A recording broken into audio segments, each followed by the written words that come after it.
Audio Jungle.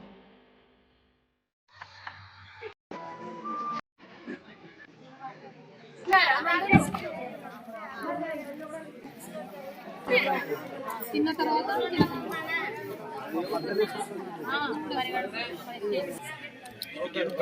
చెప్పండి.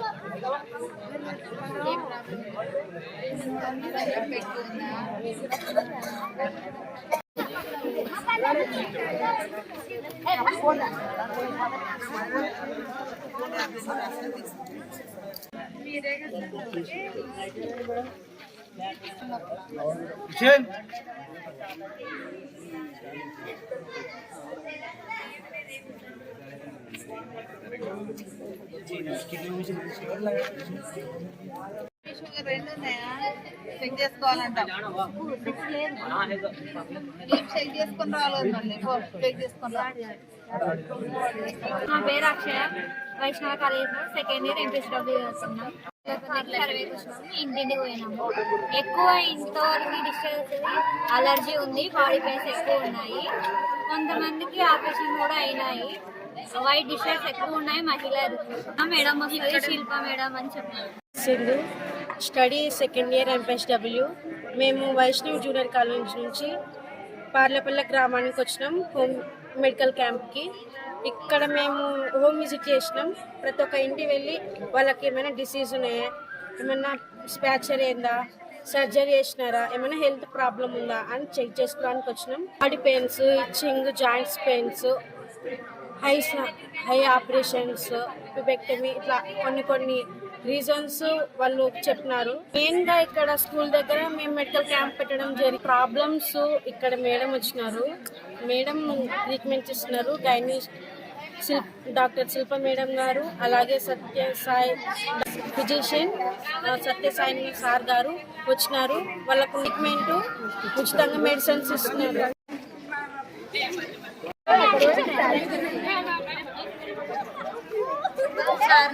Doctor శిల్పాన్ని మాట్లాడుతున్నాను. ఈరోజు పార్లపల్లి గ్రామంలో మెడికల్ క్యాంప్ కండక్ట్ చేస్తున్నారు వైష్ణవి కాలేజ్ తరఫున. సో ఈ క్యాంప్ కండక్ట్ చేయడం మెయిన్ ఉద్దేశం మెడికల్ రూరల్ ఏరియాస్లో పేషెంట్స్కి మన మైనర్ ఎలిమెంట్స్ ఉంటే ట్రీట్మెంట్ ఇవ్వడానికి ఇలా డాక్టర్స్ కూడా వచ్చారు. సో సర్వీస్ ఓరియంటెడ్తో వైష్ణవి కాలేజ్ వాళ్ళు ఈ యాక్టివిటీస్ చేస్తున్నారు 3 నెలలకు ఒకసారి ఇలాగా. సో ఈ క్యాంప్స్లో పాల్గొన్న పిల్లలు, ఫార్మసీ పిల్లలు కానీ, మెడికల్ ల్యాబ్ టెక్నీషియన్ పిల్లలు కానీ, ఎంపీఎస్డబ్ల్యూ పిల్లలకి ఒక ట్రైనింగ్ మాదిరిగా వాళ్ళకి దోహదపడుతుంది. పేషెంట్స్తో ఎలా మాట్లాడాలా, చిన్న కంప్లైంట్స్ ఉంటే ఎలాంటి ట్రీట్మెంట్ ఇస్తున్నారు డాక్టర్ గారు, ఇలాంటివన్నీ వాళ్ళు గమనిస్తూ కూడా వాళ్ళకి మెడికల్ ఎడ్యుకేషన్ యాక్టివిటీస్లో ఇది ఒక భాగంగా చాలా హెల్ప్ఫుల్ అవుతుంది. సో ఇలాంటి క్యాంప్స్ కండక్ట్ చేస్తున్నందుకు వైష్ణవి కాలేజ్ వాళ్ళు పిల్లలకి చాలా ఉత్సాహంగా ఉండి వాళ్ళు ఇలాంటి క్యాంప్స్ పార్టిసిపేట్ చేసి సర్వీస్ అంటే ఏంటి, విలేజెస్లో ఎలా ఉంటారు, పేషెంట్స్తో బిహేవియర్ ఎలా చేయాలా, కమ్యూనికేషన్ స్కిల్స్ కూడా పెరుగుతాయి. యాక్టివిటీస్ చేయడం వల్ల చాలా అడ్వాంటేజెస్ ఉంటాయి. సో ఈ క్యాంపుని విలేజ్లో వాళ్ళందరూ కూడా సద్వినియోగం చేసుకున్నారు. PHW పిల్లలు, చదువుకునే పిల్లలు వచ్చినారు.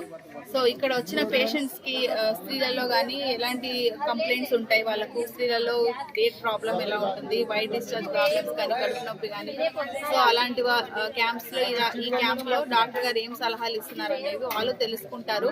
సో వాళ్ళకు బీపీ చెక్ చేయడం కానీ, ఏమేమి పేషెంట్స్కి బేసిక్గా ఏమేమి ట్రీట్మెంట్ ఇవ్వాలనేది ఎంపీఎస్డబ్ల్యూ నర్సులు కానీ బీపీ చెక్ చేయడం, టెస్టులు చేయడం అన్నీ కూడా వాళ్ళకు అవగాహన లాగా ఉంటుంది. క్యాంప్లో చాలా మందికి జనరల్ కంప్లైంట్స్ ఎక్కువ ఉన్నాయి. ఇక్కడ కొంతమందికి బీపీ షుగర్ కూడా ఉన్నాయి. బీపీ షుగర్ టాబ్లెట్స్ ఇచ్చాము. తర్వాత చాలా మందికి మోకాలు నొప్పులు కంప్లైంట్స్ ఎక్కువ చెప్తున్నారు.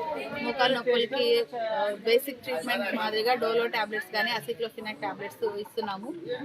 మరియు బి కాంప్లెక్స్ టాబ్లెట్స్ అందరికీ ఇక్కడ పోషకాహారాల డెఫిషియన్సీ ఉంటుంది కాబట్టి బి కాంప్లెక్స్ టాబ్లెట్స్ అందరికీ ఇవ్వడం జరిగింది. ఈ చలికాలం ఉన్నందువల్ల చాలా మంది పేషెంట్స్కి అలర్జీ కంప్లైంట్స్ కూడా చాలా చెప్పారు. దానికి అనుగుణంగానే సిట్రిజిన్ టాబ్లెట్స్, అజిత్రోమైసిన్ టాబ్లెట్స్ ఇవ్వడం జరిగింది. అప్పుడు పిల్లలంతా కంప్లైంట్స్ కనుక్కొని ఎక్కువ శాతము చర్మ వ్యాధులతో ఎక్కువ బాధపడుతున్నారు, మోకాలు నొప్పులతో ఎక్కువ బాధపడుతున్నారు. అలాంటి పేషెంట్స్ని వీళ్ళు గైడ్ చేసి దానికి ఒక రెఫరల్ హాస్పిటల్లో, గవర్నమెంట్ హాస్పిటల్లో కానీ స్తోమతను బట్టి ప్రైవేట్ హాస్పిటల్లో చూసుకోమని సూచనలు కూడా చేశారు. గ్రామీణ ప్రాంత ప్రజలకు ఇట్లాంటి మెడికల్ క్యాంప్స్ వల్ల ఒక అవగాహన వస్తుంది. సో వాళ్ళకు కరెక్ట్గా పలానా జబ్బుకి ఇలాంటి డాక్టర్ దగ్గర చూపించుకోవాలని కూడా వాళ్ళకు తెలియదు. ఏదో ఇక్కడ లోకల్గా ఉండే డాక్టర్ దగ్గరికి వెళ్ళి కడుపు నొప్పికో ఏ కాలు నొప్పులకో టాబ్లెట్స్ తీసుకుంటూ ఉంటారు. ఇట్లాంటి స్పెషలిస్ట్ డాక్టర్స్ ఎవరైనా వచ్చినప్పుడు వాళ్ళకు ఖచ్చితంగా ఇది చాలా సహాయపడుతుంది. ఎక్కువ వరకు చాలా మందికి తెలియదు, బీపీ షుగర్ కూడా చాలా మందికి తెలియకుండా కూడా ఉంటారు పల్లెటూర్లలో. సో ఇలాంటి క్యాంప్స్ కండక్ట్ చేయడం వల్ల వాళ్ళకు బీపీ షుగర్ స్క్రీనింగ్ చేయడం వల్ల చాలా మందికి కూడా హెల్ప్ అవుతుంది. అది ఏమైనా బీపీ ఉంటే కూడా త్వరగా మెడికల్ డాక్టర్ దగ్గర ఫిజిషియన్ దగ్గరలో ఉండే పెద్ద హాస్పిటల్లో చూపించుకోమని సలహాలు సూచనలు ఇవ్వడం జరిగింది. డాక్టర్ శిల్ప హాస్పిటల్. మా వైష్ణవి వొకేషనల్ జూనియర్ కాలేజ్ తరఫున మల్టీపర్పస్ అగ్రికల్చర్ నర్స్ ట్రైనింగ్ వాళ్ళు, తర్వాత ల్యాబ్ టెస్టింగ్ వాళ్ళు ప్రతి సంవత్సరము ఒక 2 క్యాంపులు నిర్వహిస్తాము గ్రామీణ ప్రాంతంలోనూ.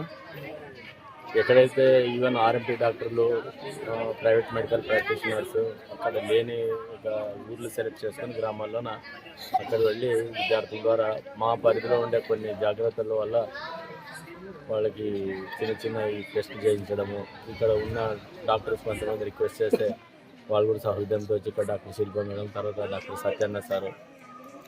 ఇదే విధంగా పిల్లలకు కూడా ఒక పబ్లిక్లో ఎలా మెలగాలి, ఎవరితో ఎలా మాట్లాడే ఒక అవగాహన వస్తుంది. వాళ్ళు కూడా పిల్లలందరూ ఇక్కడ గ్రామంలో ముందుగా సెలెక్ట్ చేసుకుంటాము. సెలెక్ట్ చేసుకున్న తర్వాత సాయంత్రం 5 o'clock అట్లా వస్తాము. క్యాంపులు ఎందుకు నైట్ అవర్స్, ఈవినింగ్ అవర్స్ నిర్వహిస్తామంటే గ్రామీణ ప్రాంతం చాలామంది కూలికి వెళ్ళింటారు. సో ఉదయం పూట అయితే ఉండరు కాబట్టి సాయంత్రం వచ్చి ఇంటింటికి వెళ్ళి వాళ్ళకి సర్వే షీట్ లాగా ఉంటుంది. వాళ్ళకు ఉండే సమస్యలు ఏమి అంటే రోగాలు ఏమి, దాని మీద అంతా వాళ్ళు ఎదుర్కొన్న ప్రాబ్లమ్స్ అన్నీ ఒక లిస్ట్ అవుట్ చేసేసి ఇక్కడ వచ్చిన డాక్టర్ సార్ మా పరిధిలో మా ఉన్నంత వరకు వాళ్ళకి మెడికల్ ట్రీట్మెంట్ ఇప్పించడానికి మరియు ట్యాబ్లెట్స్ చిన్నవి నుండి ఇప్పించడానికి మేము ప్రయత్నం చేస్తాము. ఇది మా పిల్లలకి ఒక అవగాహన ఉండాలి, వాళ్ళు కూడా ఒక అభివృద్ధిలోన రేపొద్దున వాళ్ళు కూడా ప్రాక్టికల్గా ఎట్లా ఫేస్ చేయాలనేది ఒక ఉంటుందని చెప్పి చేస్తున్నాము. Parlapalli school head master MEO సార్కి, గ్రామ ప్రజలకు అందరికీ పిల్లలకు గ్రామీణ ప్రాంతంలో అవగాహన కల్పించడానికి డాక్టర్ శిల్ప మేడం రిక్వెస్ట్ చేస్తే ఆ మేడం సహకారంతో ఇక్కడికి వచ్చి వాళ్ళకి ఈ స్త్రీలకు సంబంధించిన వ్యాధుల మీద కొంచెం అవగాహన కల్పించి ఆ మేడం ద్వారా ఆమె ప్రోద్బలం వల్ల ఇక్కడ కొన్ని మెడిసిన్స్ ఇవన్నీ వాళ్ళకి ఇవ్వడము, వాళ్ళకి మా చేతనే సాయం చేయడం జరిగింది. దీనికి మేము శిల్ప మేడంకి కృతజ్ఞతలు తెలియజేస్తున్నాం.